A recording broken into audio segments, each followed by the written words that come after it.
I am the tofu golem. Please enjoy the video.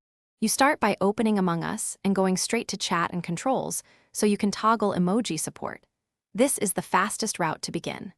Once done, enable the in-game Use Emoji option or prepare an external keyboard app that provides emoji inputs. Make sure you're signed into your account and then restart the game so settings reload. Doing this first avoids missing emojis mid-round and guarantees the game recognizes your input method before you join a lobby. Now, practice how to insert emoji while in a lobby or free play so you won't fumble during a tense round.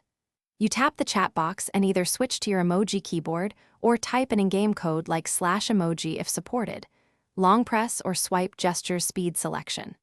Once done, test in a free play match or during an emergency meeting to confirm timing and visibility.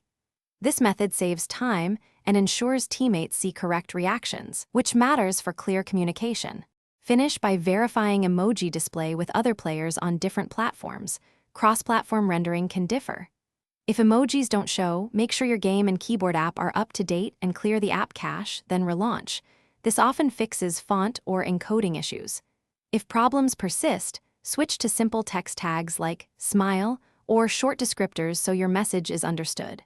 Remember, consistent testing and updates prevent last-minute miscommunication in a live match and keep your chat reliable. Thanks for watching. Consider subscribing if we helped you today.